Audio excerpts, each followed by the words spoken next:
ગોત્રી હોસ્પિટલના કુશળ તબીબોની ટીમે એક ખૂબ જ શાનદાર સિદ્ધિ હાંસલ કરી છે। જે સર્જરી ખાનગી હોસ્પિટલોમાં લાખોના ખર્ચે થતી હોય છે તે જ સર્જરી અહીં ગોત્રી હોસ્પિટલના તબીબોની ટીમે સફળતાપૂર્વક પાર પાડી છે। વિપલ્સ સર્જરી જેને સફળતાપૂર્વક પાર પાડી તબીબો દ્વારા દર્દીને નવજીવન આપવામાં આવ્યું। ખાનગી હોસ્પિટલમાં લાખોના ખર્ચે થતી અને અત્યંત જોખમી ગણાતી પેરી એમ્પ્યુલરી કેન્સરની સર્જરી ગોત્રી હોસ્પિટલમાં સંપૂર્ણપણે મફત કરી ગરીબ દર્દીને મોતના મુખમાંથી બહાર કાઢવામાં આવ્યા। 8 કલાક ચાલેલું જટિલ ઓપરેશન દર્દી છેલ્લા 1 મહિનાથી હોસ્પિટલમાં દાખલ હતા। કેન્સરની એવી ગાંઠ હતી જેની સારવાર માટે વિપલ્સ પ્રોસિજર કરવું અનિવાર્ય હતું અને આ સર્જરી મેડિકલ સાયન્સમાં સૌથી અઘરી પ્રક્રિયાઓમાંથી એક ગણાય છે। સતત 8 કલાક સુધી ચાલેલા આ મેરેથોન ઓપરેશનમાં તબીબોએ ભારે જહેમત ઉઠાવી। આ ઐતિહાસિક સફળતા પાછળ હોસ્પિટલના નિષ્ણાંત સર્જન્સ અને એનેસ્થેશિયા ટીમની મહેનત રંગ લાવી છે। યુનિટ હેડ ડોક્ટર મિથુન બારોટના માર્ગદર્શન હેઠળ ડોક્ટર સ્વપ્નિલ, ડોક્ટર અમિનેશ, ડોક્ટર વત્સલ જોશી અને ડોક્ટર અંજલિએ આ ઓપરેશન સફળ બનાવ્યું। દવાઓ બહુ કમ્પ્લીટ થાય છે અને સારવાર પણ સારી છે। શું નામ છે એમનું? છત્રસિંહ પ્રભાત। શું થયું હતું? એમને કેન્સર હતું અને ગાંઠ હતી, તેની ઓપરેશન કર્યું। મહિનાથી રાખ્યા હતા એમને, પછી 10 દિવસ પછી ઓપરેશન કર્યું। અત્યારે કેવી સ્થિતિ છે એમની? અત્યારે કેવું છે? અત્યારે કમ્પ્લીટ થઈ ગયું છે। કઈ ક્યાં દરાપુરાથી કયા આગળ? પાદરા તાલુકા। ટ્રીટમેન્ટ મળી અહીંયા? હા, ડૉક્ટરોનો કેવો સાથ? કમ્પ્લીટ સરસ ટ્રીટમેન્ટ કરે છે। સારું દવાખાનું છે, સારું, અને સાહેબોય સારા છે, બધા ડૉક્ટરો સારા છે, દવાઈ સારી, તેની કાળજી સરસ લે છે। પ્રાઇવેટમાં ગયા હોય તો કેટલો ખર્ચો? પ્રાઇવેટમાં ગયા તો 10 લાખ રૂપિયા થાય અને વગર પૈસે મારી દવા થઈ। અત્યારે સારું થઈ ગયું? હા, સારું થઈ ગયું। તમારું? મારું નામ સરસ્વતી। કમરો હતો તો અત્યારે કેવું છે? હાર છે કયા આગળ આવ્યા હતા? ગોત્રી સરકારી સારી સારું છે સારું સરસ સારવાર છે, બહુ સરસ। મારું નામ ડૉક્ટર મિથુન બારોટ છે અને હું અહીંયા એસોસિએટ પ્રોફેસર છું અને હેડ ઓફ યુનિટ થર્સડે ગુરુવારના હેડ ઓફ યુનિટ છું। દર્દી હતા જે અમારી પાસે આવ્યા હતા, જેનું અમે સર્જરી કરી છે। એને પેરી એમ્પ્યુલરી મેલિગ્નન્સી હતી અને કમળા સાથે આવ્યા હતા। કમળાનું પ્રમાણ અત્યંત જ વધારે હતું, 30 હતું, જે નોર્મલી 1 હોવું જોઈએ, 1થી બી નીચે, પણ એમનું 30 હતું। ઇનિશિયલી 20-25 દિવસ આપણે એમને દવા ગોળીથી થોડું કમળું નીચે લાવ્યા, સિટી સ્કેન કરાયા અને બધા જે કેન્સરના જે પ્રોટોકોલ પ્રમાણે એમનું બધા ઇન્વેસ્ટિગેશન થયા અને પછી અમે પ્લાનિંગથી 25 દિવસે બહુ ગંભીર સર્જરી, જેને કહેવાય વિપલ્સ સર્જરી, તે અમે કરી। અમારી ટીમમાં હતા ડૉક્ટર હું મિથુન બારોટ, ઓન્કો સર્જન હતા અમારી સાથે, અને એનેસ્થેસિયાની ટીમમાં ડૉક્ટર દુબે સર અને એમની ટીમ। એનેસ્થેસિયાની ટીમ અને સર્જરી ટીમ કમ્બાઇન રહીને બહુ જ સરસ કામ કર્યું ઓપરેશનમાં। આ ઓપરેશન 8 કલાક ચાલ્યું હતું, આપણે ગોત્રી હોસ્પિટલમાં થયું। ઓપરેશન પછી દર્દીને 24 કલાક આઈસીયુમાં રાખવામાં આવ્યું હતું। 24 કલાક પછી જ એની હાલતમાં સુધારો થઈને તેને વોર્ડમાં લાવવામાં આવ્યું હતું। અઠવાડિયાની અંદર જ દર્દીને કોઈ તકલીફ નથી, ખાતું પીતું થઈ ગયું અને એનું બાયોપ્સીના રિપોર્ટમાં જ્યારે કેન્સર આવ્યું અને ખબર પડી કે એનું આખું કમ્પ્લીટ કેન્સર નીકળી ગયું છે અને એને આગળ હવે ફર્ધર કોઈ ટ્રીટમેન્ટની જરૂર નથી, એને પછી અમે એને ડિસ્ચાર્જ કર્યા છે।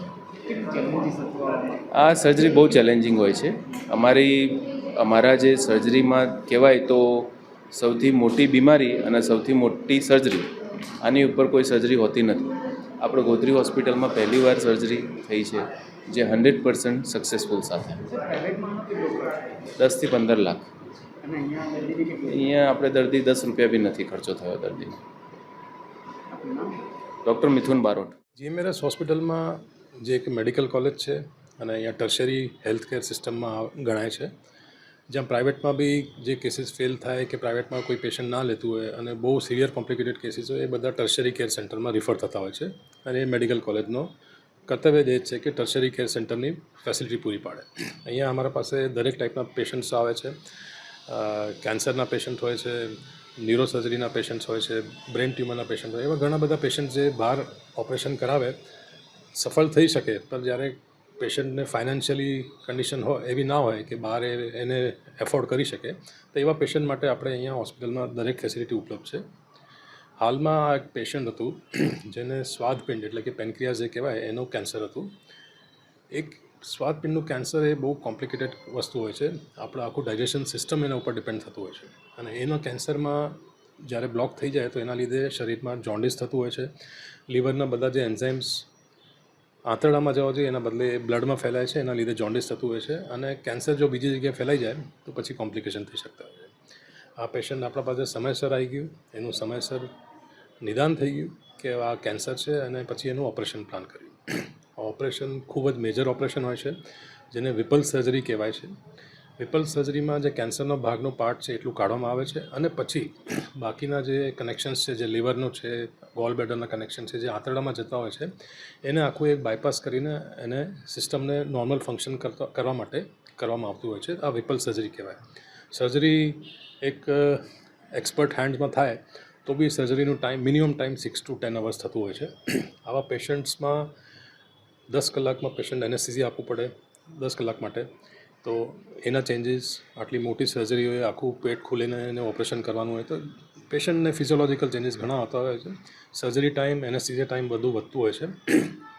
આ સર્જરી ખૂબ જ સફળ રહી. પેશન્ટ ખૂબ જ સારી રીતે ઓપરેશન પછીના પીરિયડમાં, દેટ ઇઝ પોસ્ટ ઓપરેટિવ પીરિયડમાં, જ્યાર સુધી હોસ્પિટલમાં તો આઈસીયુમાં તો બહુ સારું એનું રિકવરી થઈ છે.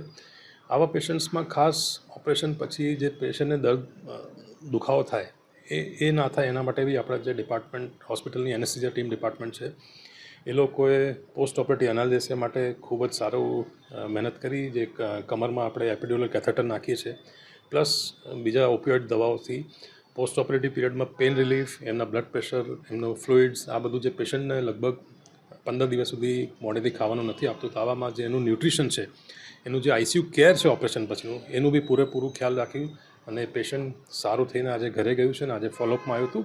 તો એના માટે હું સર્જરી ડિપાર્ટમેન્ટ, જે આપણા યુનિટ 4ના ડૉક્ટર મિથુન બારોટ HOU છે, એમના ટીમ વડે આ સર્જરી કરવામાં આવી. આપણા એનેસ્થેસિયા ડિપાર્ટમેન્ટમાં ડૉક્ટર નીતા બોસ અને ડૉક્ટર સંતોષ દુબે, એમના નેતૃત્વમાં આખું પેશન્ટ મેનેજ થયું. તો હું બંને ડિપાર્ટમેન્ટ્સને આના માટે ખૂબ ખૂબ અભિનંદન પાઠવું છું. અને આવા જે બી કેસીસ, કોમ્પ્લિકેટેડ કેસીસ અહીંયા ગોત્રીમાં અવારનવાર થતા હોય છે અને આપણી જે સર્જિકલ ટીમ છે, એનેસ્થેસિયા ટીમ છે, એ લોકો મન લગાવીને પેશન્ટને ડેડિકેટેડ સપોર્ટ, ડેડિકેટેડ મેનેજમેન્ટ કરીને પેશન્ટની રિકવરી સારી થાય એના માટે પ્રતિબદ્ધ હોય છે. હું તમારા માધ્યમથી લોકો સુધી મેસેજ પહોંચાડવા માગું છું કે આવું કંઈ બી કોમ્પ્લિકેશન હોય, આ મેડિકલ કોલેજ છે, અહીંયા તમને બધા પ્રકારની સહાય મળી જશે. કોમ્પ્લિકેટેડ કેસીસ બી અહીંયા ઓપરેટ થાય છે. તદુપરાંત આ બધા પેશન્ટ્સ PMJY હેઠળ બી અહીંયા એમની સારવાર કરવામાં આવે છે. મારા surgery department, ortho department, ENT department, ophthal department, આ જે સર્જિકલ ડિપાર્ટમેન્ટ છે અને એનેસ્થેસિયા ડિપાર્ટમેન્ટ જે ખાસ સ્ક્રીન પાછળનો ભાગ ભજવે છે, એ બધા ડિપાર્ટમેન્ટની સારી ફેસિલિટીઝ અહીંયા આપણા ગોત્રી હોસ્પિટલમાં ઉપલબ્ધ છે. તો આવું કંઈ પણ હોય, તમે ગોત્રી હોસ્પિટલ આવી શકો છો અને તમારું નિદાન કરી શકો છો અને ઇલાજ કરી શકો છો.